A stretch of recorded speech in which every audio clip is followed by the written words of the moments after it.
처음 인사드리네요. NH투자증권 나정원 연구원과 자세한 이야기 나눠보죠. 어서 오세요. 네, 안녕하세요. 반갑습니다. 오늘 또 역사적인 또 기록을 한 코스피 지수의 날 이렇게 출연해 그렇죠. 주셔서 질문이 아주 많습니다. 네. 3,660선을 확인을 했고요. 지금 예탁금을 보아하니 코로나 때 우리 동학개미 운동이 있었을 때보다 더 높은 예탁금을 자랑하며 80조 원을 기록을 합니다. 사실 그동안은 외국인이 또 시장을 끌어왔잖아요. 그런데 이제 개인의 유동성까지 추가적으로 더 공급이 된다면 와, 우리 시장이 이제 끝을 모르고 오르는 거 아니야? 라는 기대 심리가 증폭될 것 같은데 어떻게 보세요? 유동성 관점에서 봤을 때 저는 수급적인 측면에서 더 들어올 여지는 아직은 남아있다.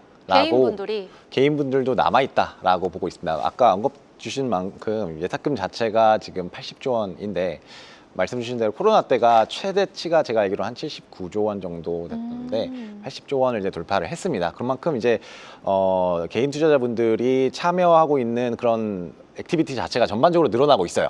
근데 아무래도 한국 시장에 대한 의구심이 여전히 남아있는 분들은 이제 미국 쪽으로 여전히 많이 투자를 하고 계시고, 그런데 한국 시장도 의외로 계속 신고가를 경신하고 있는 추세가 계속 되다 보니까 한국 쪽으로도 계속 투자하시는 분들도 있습니다. 지금 외국인이 주도로 주가가 계속 견인해서 상승하고 있는 건 맞는데, 그렇다고 한국의 그 개인 투자자분들이 한국 주식을 안 사는 건 또 아니거든요. 이제 순매도를 지키고 있긴 한데. 근데 꼭 외국인이 사실 때마다 개인분들이 파는 느낌이 강하게 들어서. 그렇죠. 느낌인 건가요? 기관이랑 외국인이랑 개인 그 세 주체 중에서 누군가 하나는 팔아야 됩니다.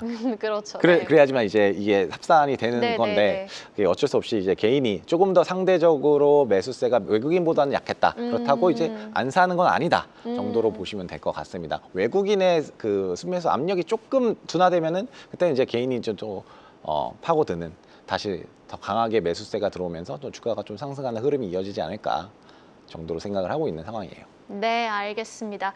외인의 매수 강한 발동은 아직 시작되지 않았다. 개인의 매수까지 생각해 보면은 또 외국인의 매수까지 꾸준히 또 이어진다면은 우리 시장의 아웃퍼폼 더 강하게 나올 수 있다라고 말씀해 주셨습니다. 자, 그리고 오늘 이재명 정부 출범 4개월 만에 세 번째 부동산 정책 발표가 있었습니다. 부동산으로 향하는 자금을 주식으로, 금융으로 좀 바꿔야 된다라는 발언도 있었는데, 이번 세 번째 규제 대책 생각보다 좀 강하다라는 평가가 있어요. 주식시장에 좀 더 긍정적인 영향을 줄 수 있겠네요. 그거는 뭐 장기적으로 봤을 때는 막 그럴 수 있습니다. 사실 근데 또 부동산으로 들어갔던 자금의 성격하고 주식 자금 성격이 또 다르다 다르죠. 보니까. 아니 절대적인 건 또 아닌 것 같기도 해요. 맞습니다. 지금 당장 뭐 제가 부동산이 있어서 집을 팔고 이걸로 이제 주식을 사야 된다 하면 저는 그렇지 않을 거거든요. 다 이렇게 1차원적인 건 또 아니니까. 그러니까요. 그리고 실제로 그게 방향성 자체는 맞거든요. 아무래도 한국의 가계 자산대 살펴보면은 부동산의 비중이 워낙 크고 주식의 비중이 워낙 작다 보니까 부동산에 있는 자금들을 주식시장으로 조금씩 옮겨야 되는 건 맞는데, 이게 오늘 부동산 정책 발표했으니까 있던 부동산 자금들이 한꺼번에 주식시장으로 옮겨온다? 요건 좀 말이 안 되는 것 같고, 차츰 올 수는 있지만 그게 영향이 뭐 단기에 일어날 수는 없어서 그것 때문에 오늘 주가가 올랐다라고 보기는 조금 어려운 것 같고요. 오히려 이제 주식시장 활성화하는 정책들이 실제로 이게 전개가 되는지, 정부에서 정책들을 펼치고 있는 게 그게 나오는지 여부에 대해서 좀 확인해 봐야 되는 게 좀 더 중요한 이제 키포인트다 정도로 보시면 될 것 같습니다. 자, 그렇다면 이제는 모든 악재가 나오면 조정 시 매수 기회로 해석하는 것 같거든요. 어제 뭐 한화 엔진도 그렇고 삼성전자도 그렇고 오늘 보니 다 매수 기회였던 거예요. 자, 그렇다면 반도체라든지 조선주라든지 이제 3분기 어닝 시즌 돌입 전에는 하락마다 매수 기회로 생각하면 되는 건가요? 네. 어허. 조금 단호하게 네라고 말씀을 드렸는데, 기분 좋은 답변인데요.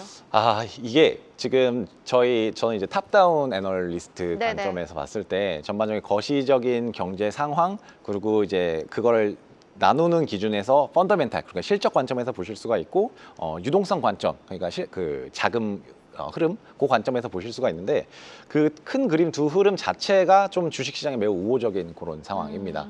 제가 굉장히 좀 세게 말씀을 드리는 것 같긴 한데, 어젯밤에 파월 의장께서도 또 조금 완화적인 발언을 하셨더라고요. 네. 또 QT도 조만간 종료를 해야 된다.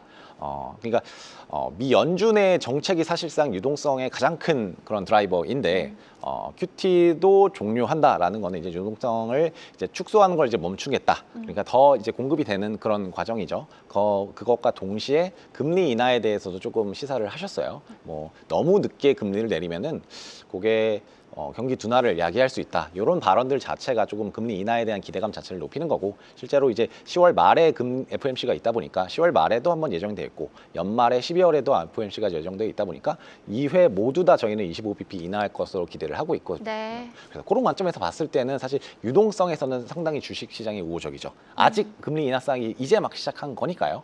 거기다가 추가적으로 말씀 주신 것처럼 삼성전자 오늘 많이 오르고 있고 계속 최근에 오르고 있는 환경인데 AI 빅사이클이 계속되고 있는 것 같습니다. 뭐 장중에는 ASML이 또 실적 발표를 하면서 또 반도체 업종에 좀 우호적으로 작용을 한 것 같습니다. 맞습니다. 그러면서 이제 삼성전자 실적을 이제 발표를 했는데 이제 추가적으로 내년에도 디램 가격이라든지 전반적인 메모리 가격이 올라가면서 실적 전망치 자체도 더 상향될 수 있다라는 점에서 봤을 때 실적 자체도 올라가면서 유동성도 주식이 우호적이다 보니까 이 큰 사이클 두 개가 좀 주식에 우호적이다라는 점에서 봤을 때는 조정 시 매수하는 전략이 저희는 맞다라고 말씀 좀 드릴 수 있을 것 같아요. 그럼 지금 NH투자증권 하우스뷰는 코스피 상단을 어디까지 내다보시는 거예요? 올 연말까지? 저희는 지금 원래 3,600 정도를 연말까지 봤었습니다. 네. 그런데 이게 지금 시점보다는 연말이 조금 더 높을 거다라고 생각을 하고 있고 이 사이클 자체는 내년 상반기까지는 계속 이어질 것 같다라고 생각해서 저희가 이제 아무래도 상단을 돌파했다 보니까 다시 산정해가지고 그렇죠. 이제 밴드를 지정을 해야 될 텐데 네. 조금 더 이렇게 우호적으로 그러니까 지금보다 연말이 높을 것이고 연말보다는 내년 상반기가 조금 더 높을 것이다라고 보고 있는 그런 상황이에요. 네, 누가 감히 지금 장에서 또 상승의 속도를 예단할 수 있겠습니까? 그런데 지금보다는 연말이 더 높고 연말보다는 내년 초가 더 높을 것이다라는 하우스뷰도 좀 전해주셨습니다. 자, 그렇다면 조정이 나올 때마다 적극적으로 담아야 할 섹터에 대해서도 좀 여쭙고 싶어요. 반도체, AI, 전력 쪽입니까? 아니면은 되려 좀 이제 더 시장이 오르려면 다른 소외되어 있는 쪽도 올라와야 하니 다른 쪽을 이제는 조금 더 주목을 해야 됩니까? 일단 올해만 두고 보자면은 지금은 AI 그러니까 로봇이라든지 AI 소프트웨어라든지 AI 관련된 그런 업종에 집중하는 게 맞다라고 저희는 좀 생각을 하고 있습니다. 우선 지금 장세를 끌어올리고 있는 거는 반도체입니다. 그래서 반도체 실적 전망치가 조금 있으면 이제 잠정 실적이 아니라 실적이 나오고 거기에 대한 세부적인 내용들이 나오면서 이제 반도체 실적 전망치가 더 올라갈 거고 그거가 나오면서 추가적으로 관련된 뭐 IT 업종 전반적으로 약간 호황 분위기가 나올 텐데 그러면서 반도체 업종 사이클을 끌고 올라가는 거는 연말까지는 이제 반도체 그리고 AI 관련된 소프트웨어라든지 오늘 좀 많이 오르고 있는 로봇이라든지 이런 업종 위주로 많이 올라갈 거다라고 생각을 하고 있고 말씀 주신 것처럼 소외돼 있던 주식에 대한 고민도 조금 하고 있습니다.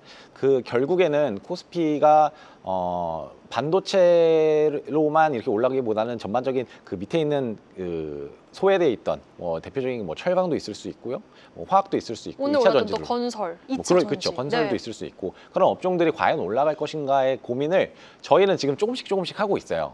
이제 이건 내년도 전망인데 내년도에 이런 업종들이 좀 오를 수 있을까? 아직 고민에 대한 답변은 나오지 않았어요? 아직 나오지는 않았는데 제가 계속 업데이트하겠습니다. 네. 제일 궁금한 부분인데. 저도 궁금해서 기회는 있다고 보는데 조금 이제 봐야겠죠.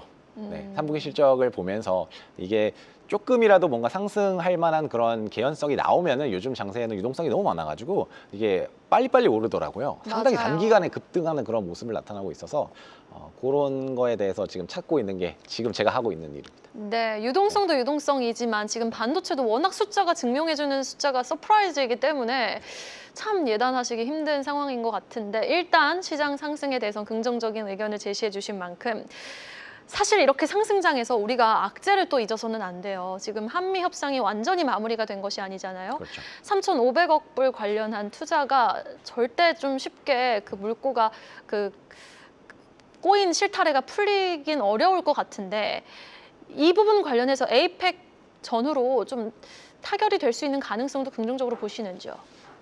에이펙 관련돼서는 뭐 앞서 말씀 주신 그 한국과 미국과의 그런 관세 영향 그것도 에이펙을 생각을 해보면은 뭔가 그 트럼프 대통령이 한국에 오면서 뭔가 선물을 가져오지 않을까라는 기대감 자체는 조금은 있습니다만, 에이펙에서 사실 봐야 될 거는 그것보다는 미국과 중국의 관계가 풀어질 것인가.